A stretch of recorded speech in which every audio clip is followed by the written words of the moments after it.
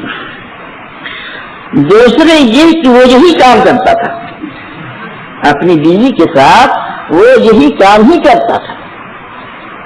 تو اب وہ بیچاری بچی کب تک اس کو برداشت کرے؟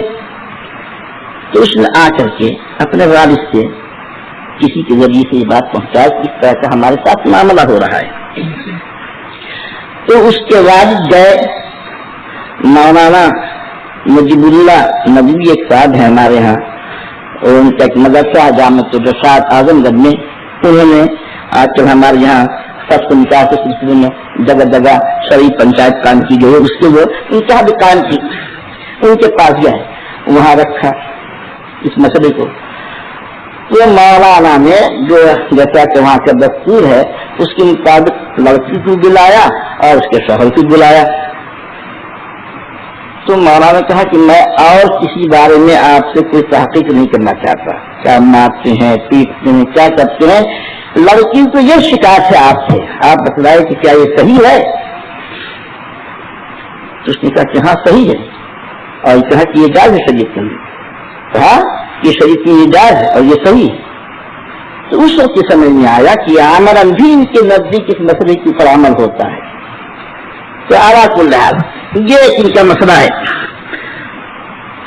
کہتے ہیں کہ جائز نہیں ہے انکار کرنا علی وقی الازواج والما فی الدبر والمتعاتی، متعاتی اگر کوئی کرے تو اس کی پر بھی انکار کرنا جائز نہیں ہے. یہ متعاتی شیعوں کا مسئلہ ہے.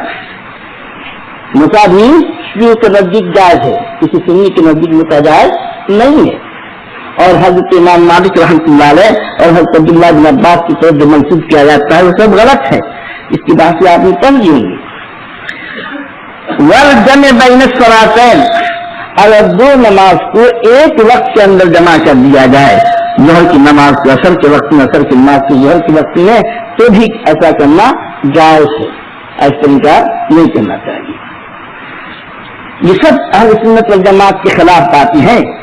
یہ اس لیے میں نے آپ کو سنا دیا کہ معلوم ہو جائے کہ کتنے بڑے اہل سنت والجماعت ہیں، یہ خارج من اہل سنت والجماعت ہیں.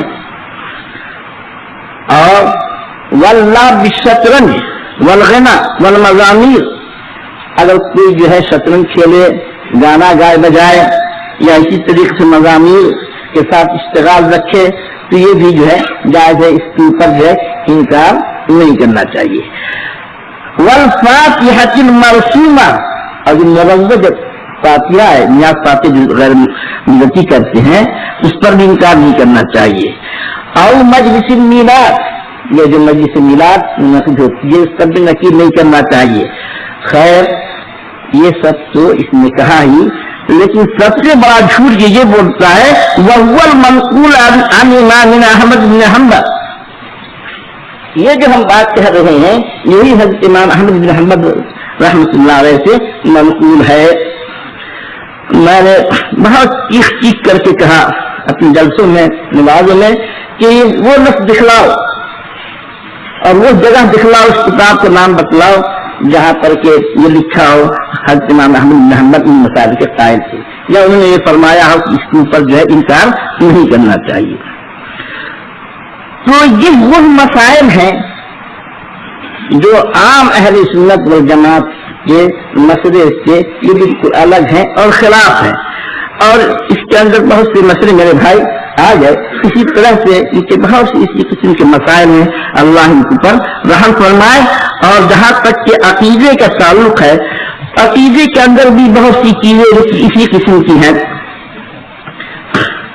مثال کے طور پر غیر اللہ سے توسل اختیار کرنا، یہ دوسروں کو تو منع کرتے ہیں کہ صاحب غیر اللہ سے توسل اختیار کرنا شرک ہے، سعودیہ میں ہی شور مچائیں گے. لیکن یہاں پر جو ہے جب اپنی کتابیں لکھتے ہیں تو اس کے اندر یہ لکھا کہ اختلفوا فی جواز التوسل الی اللہ بانبیائہ والصالحین من عبادہ. تو لوگوں کا اختلاف ہے کہ صالحین اور انبیاء سے توسل کیا جائے کہ یا نہیں کیا جائے. اور پھر بات کے اندر کیا کہتے ہیں کہ کہ کچھ لوگوں کا یہ مذہب ہے کہ زندوں سے بھی توسل اختیار کیا جا سکتا ہے اور مردوں سے بھی توسل اختیار کیا جا سکتا ہے، انبیاء سے بھی کیا جا سکتا ہے اور غیر انبیاء سے بھی کیا جا سکتا ہے. کہتے ہیں کہ وَهَذَا هُوَ الْقَوْلُ الثَّالِثُ وَهُوَ الْمُخْتَارُ، یہی تیسرا قول ہے اور یہی مختار قول ہے. اسی لیے میں نے اس کو لکھا کہ سلفیوں کو بتلاؤں کہ تم کس کے دھوکے کس کے فریب کے اندر پڑے ہوئے ہو. اسی طریقے سے وہ جو بات میں نے پڑھی تھی نزول الابرار کی، دیکھیے اس کے اندر صاف صاف لکھا ہے کہ التوسل الى اللہ تعالی بانبیائہ والصالحین من عبادہ جائز ویستوی فیہ الاحیاء والاموات، کہ اللہ سبحانہ وتعالیٰ سے توسل اختیار کرنا انبیاء کے ذریعے سے اور صالحین کے ذریعے سے جائز ہے، اور مردہ اور زندہ سب اس کے اندر برابر ہے، ان سے بھی کیا جا سکتا ہے اور ان سے بھی کیا جا سکتا ہے. آج یہ غیر مقلدین حضور اکرم صلی اللہ علیہ وسلم کی حیات کے قائل نہیں قبر شریف میں، اور یہ مذہب سلفیوں کا بھی ہے، لیکن ان کے اکابر جو تھے انہوں نے کیا لکھا؟ ایک کتاب ہے مولانا نواز صدیق حسن خان صاحب کی، اس کا نام ہے ثمار التنقیح وزالۃ الناشد الغنی. اس کتاب کے صفحہ 52 کے اندر لکھا ہے ایک شعر کی شرح میں، شعر کیا ہے؟ وَرُبَّمَا صَلُّوا بِهِ أَحْيَانًا وَفِيهِ أَيْضًا قَرَأُوا الْقُرْآنَ، کہ مردے بسا اوقات قبر کے اندر نماز پڑھتے ہیں اور قرآن کی تلاوت کرتے ہیں. یہ ایک شعر ہے. پھر اس کی شرح کے درستے ہیں اخبار کثیرہ ثابت در آ کے موتا در قبور خود نماز نہیں گزارن. ساتھ ہی آپ سمجھتے ہیں کہ بہت سی خبروں سے یہ ثابت ہے کہ مردے جو ہیں اپنی اپنی قبروں میں نماز پڑھا کرتے ہیں. انس آمدہ حضرت انس رضی اللہ تعالیٰ عنہ سے روایت ہے کہ ان النبی صلی اللہ علیہ وسلم قال الانبیاء احیاء فی قبورہم یصلون، کہ انبیاء علیہ الصلوۃ والتسلیم قبروں کے اندر زندہ ہیں اور نماز پڑھا کرتے ہیں. اور پھر اس کی پوری تفصیل دی جائے. بتلانا یہ ہے کہ ان کے بڑوں کا اس سے پہلے یہی مسلک تھا کہ انبیاء علیہ الصلوۃ والسلام کی حیات ہے اور قبروں کے اندر وہ زندہ ہیں. اسی طریقے سے آج کل مردے سنتے ہیں کہ نہیں سنتے ہیں؟ غیر مقلدین اور بریلوی اس مسئلے میں ایک ہو گئے ہیں. وہ کہتے ہیں لو نادت اموات عند قبورہم، اگر مردوں کو ان کے قبر کے پاس سے پکارا جائے یمکن ان یسمعوا، تو ان کا سننا ممکن ہے. کیوں؟ لأن الاموات لهم سماع عند اصحاب اہل الحدیث، اس لیے ہم اہل حدیث کے نزدیک مردوں کو سننا ثابت ہے. بات سمجھ رہی ہے؟ یہ بالکل برائیلی والا مسلک ہے. اسی طریقے سے جناب دعا تعریف کرنا ابن ماز کے نزدیک جو ہے جھاڑ پھونک کرنا شرک ہے، اور غیر اللہ کا نام لینا دعا تعریف کے اندر اس کے فکر حرام ہونے کے اندر تو قطعاً کوئی کلام نہیں. لیکن ان کا مذہب پہلے کیا تھا؟ کہتے ہیں کہ وَأَمَّا الرُّقَى وَالتَّمَائِمُ، رقیہ تمائم جو ہے تعویذ وغیرہ جنڈا وغیرہ، والخیوط دھاگے وغیرہ، التي تذکر فیہا او علیہ اسماء اللہ تعالی، جس کے اندر کہ اللہ کا نام لیا جائے یا جس پر اللہ کا نام پڑھا جائے، اور تصویح اسماء او کلام ہو او کلام رسول ہی، یا اس پر اللہ کا کلام یا اللہ کے رسول کا کلام لکھا جائے، کالدعاء الماثور او اسماء الملائکہ والصالحین من عبادہ، یا ملائکہ کے نام لکھا جائے یا اللہ کے نیک بندوں کا نام لکھا جائے، فلا بأس بها، کوئی حرج نہیں ہے. وتاریخ التمام مروی عن عبداللہ بن عمر، اور تاریخ بتانا ہے عبداللہ بن عمر رضی اللہ تعالی عنہ سے مروی ہے. تو گیا ان کے نزدیک یہ دعا تعویذ حتیٰ کہ جو سلفیوں کے نزدیک بالکل حرام چیز ہے، یعنی کم سے کم لٹکانا یہ ان کے نزدیک جائز ہے. اور بلکہ ان کا مسلک مانا یہ بھی ہے کہ مرغے جو قبر میں سوتے ہیں ان کا سماع اتنا عام ہے کہ لو ظن احد، اگر کوئی یہ خیال کرتا ہے کہ ان سماع النبی صلی اللہ علیہ وسلم، کیا حضور اکرم صلی اللہ علیہ وسلم کا سماع اور سماع علی اور علی کا سماع اور سماع احد من الاولیاء یا اولیاء اللہ میں سے کسی کا سماع اوسع من سماع عامۃ الناس، عام لوگوں سے سماع سے اوسع ہے، اتنا اوسع بحیث یشمل سائر اقطار اقالیم، تمام کو چھا جائے پوری دنیا کو، اور سائر اقطار الارض. تو چاہتے ہیں کہ ایسا کہنا اور ایسا عقیدہ رکھنا نہ شرک ہوگا نہ کفر ہوگا، بلکہ اللہ میاں نے تو بعض جانوروں کی سے زیادہ قوت ناز فرمائی، مرغیوں کو کبھی وہ قوت حاصل ہوگی. ایک عقیدہ ان کا حضرت والا یہ بھی ہے، اور ایک عقیدہ یہ بھی سن لیجیے کہ ان کا عقیدہ یہ ہے، یہ معمولی آدمی کی بات نہیں ہے، یہ نواب صدیق حسن صاحب کی بات ہے. پہلے عربی میں سن لیجیے، اس کے بعد میں آپ کو عربی عبارت کا جو فارسی سے جو ترجمہ کیا ہے وہ فارسی عبارت بھی سنا دوں گا. اللہ کے رسول صلی اللہ علیہ وسلم پر جو صلاۃ و سلام پڑھا جاتا ہے تحیات کے اندر، بحث اس کی چل رہی ہے کہ جو ایھا النبی ورحمۃ اللہ وبرکاتہ کہا جاتا ہے یہ کس طرح کا خطاب ہے. تو فرماتی ہیں کہ وقال بعض العارفین ان هذا الخطاب، کون سا خطاب؟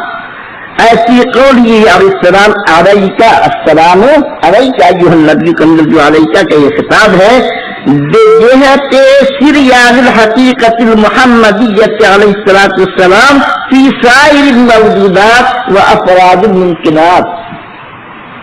سمجھا؟ نہیں سمجھا؟ میں وہ بات کہہ دیا ہے کہ زمین اوپر ہو جائے آسمان نیچے ہو جائے.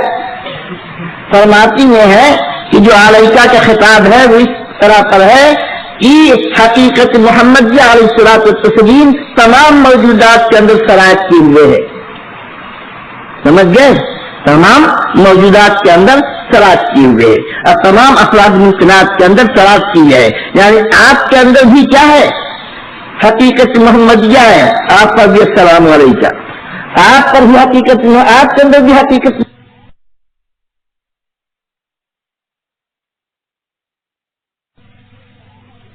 یہ فلاح ہے، وہ فلاح ہے، حتیٰ کہ یہ جانور ہے، اس میں بھی جو ہے معاذ اللہ ثم معاذ اللہ زبان سے بات نہیں کی جاتی.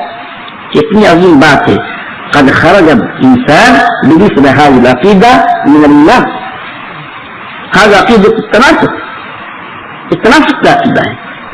مگر یہ حضرات نے اس قسم کی باتیں بھی اپنی کتابوں کے اندر لکھی ہے اور بغیر کسی تکلف کے.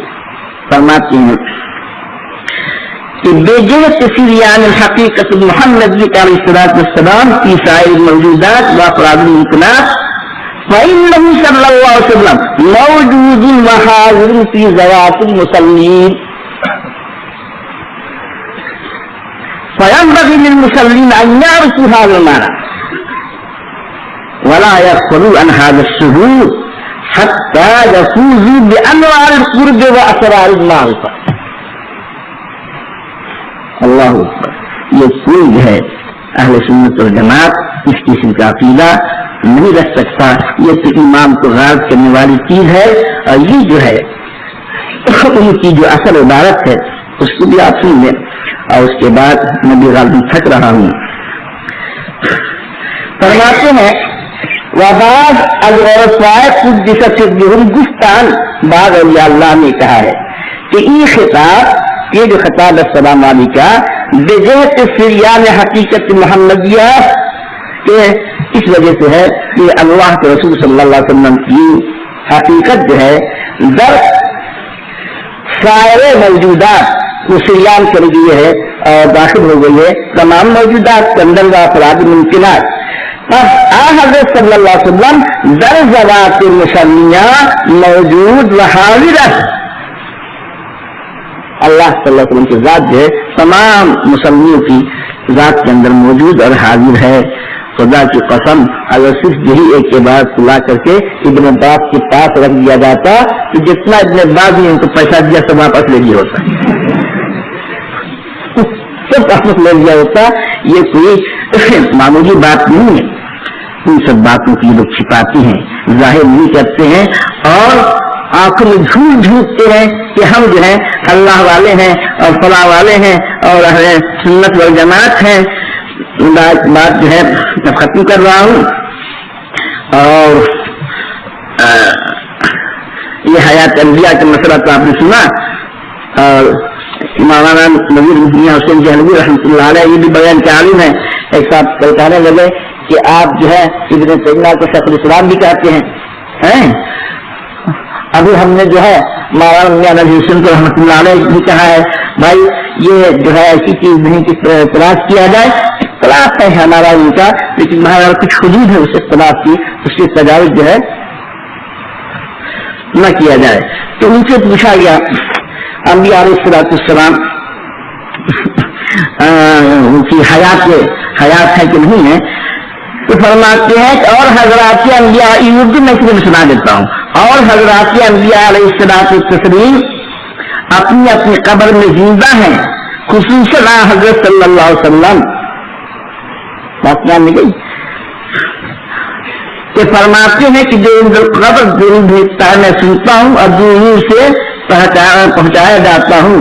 چنانچہ کتنے مشکات وغیرہ سے ظاہر ہے, لیکن کیفیت حیات کی اللہ تعالیٰ جانتا ہے اور کوئی اس کی کیفیت معلوم نہیں. یعنی نفس حیات کے قائل کیفیت کا علم اللہ کو. یہ چند باتیں ہیں اور ایک بات اور سنا کر کے آپ کو قدم کر دیں. ذرا سا مولانا نواز صدیق حسن خان صاحب کا ایک شعر دیوان ہے, شعری مجموعہ, اس کے اندر لکھتے ہیں زمرہ رائے در استاد بارباب سنن, زمرہ رائے در استاد بارباب سنن, شیخ سنت مدد قاضی شوقہ مدد. یہ مقلدین ہمارے پیچھے پڑ گئے ہیں اللہ کے رسول, مقلدین ہمارے پیچھے پڑ گئے ہیں, اس لیے اے قاضی شوقانی آپ آئیے اور آپ ہماری مدد کیجیے.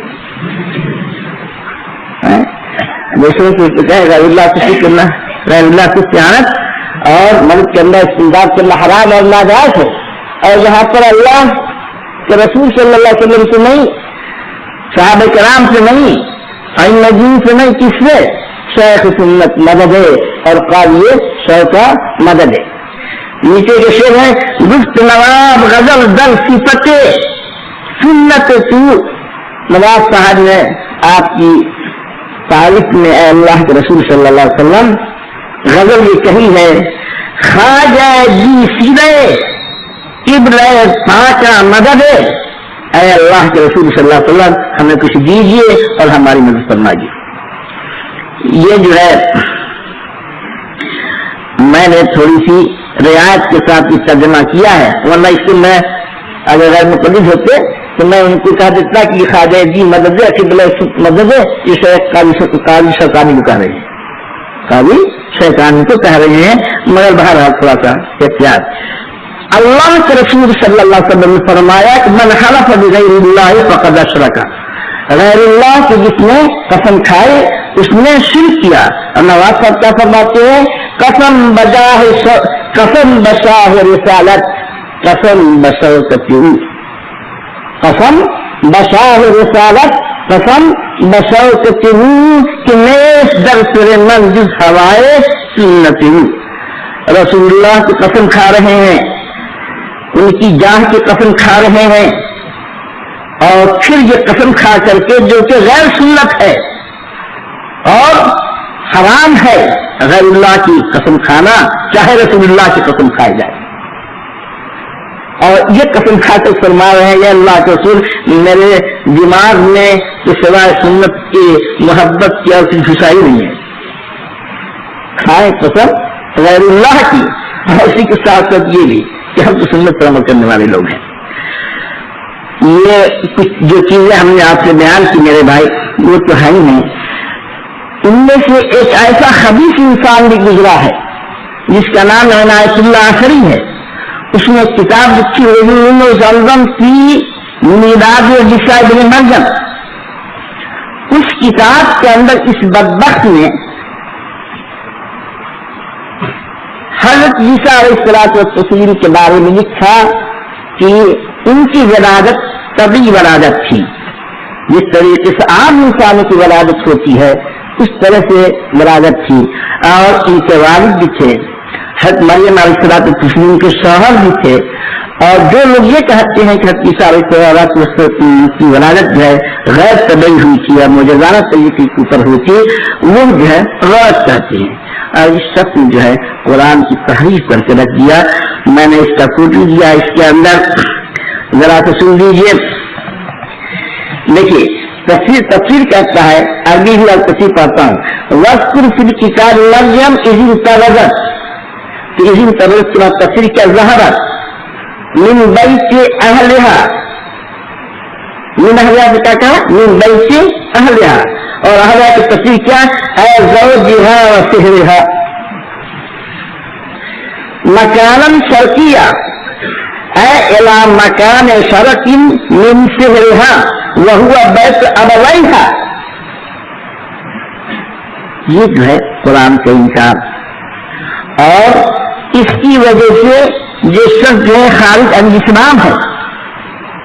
مگر غیر مقلدین نے اس کے خلاف کوئی کارروائی نہیں کی، کوئی رسالہ نہیں لکھا اور اس کو دعوتوں کے اندر بلایا جاتا تھا، اس کے بعد کروایا جاتا تھا.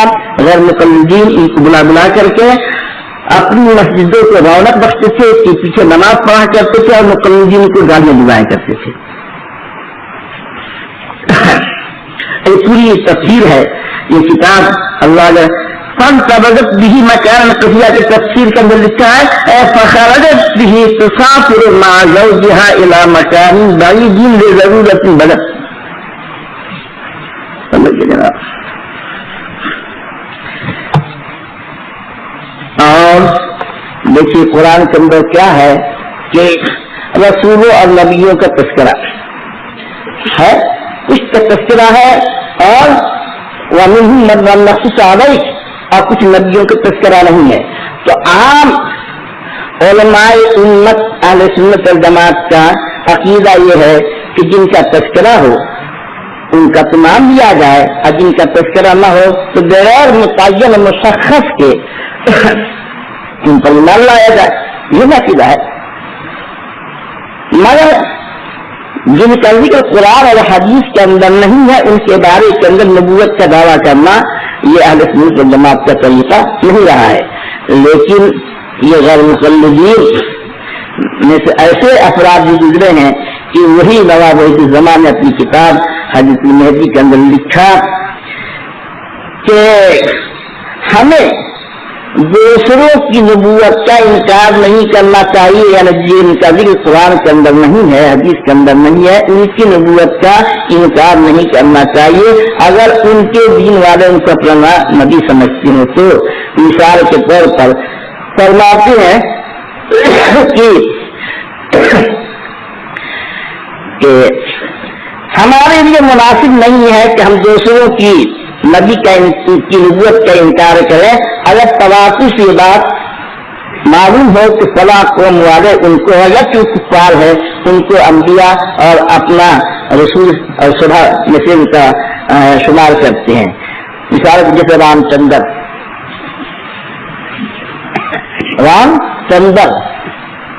و لکشمن و کشن جی، یہ بین الحنوط یہ حنوط کے درمیان کیونکہ ان کا تقدس ہے مقدس افراد ہے. اور پتہ نہیں کہا تو سمجھ لیا گیا کہ یہ لوگ اس کی نبوت کے قائل ہیں تو کہتے ہیں کہ ان کی بھی نبوت کا انکار نہیں کرنا چاہیے. سمجھ کے چلا. اسی طریقے سے وزارات دشت جو پارسیوں کا ہے, اور اسی طریقے سے ایک کنفیوس پتا نہیں کیا ہے, اور سقراط ہے, پیثاگورس ہے.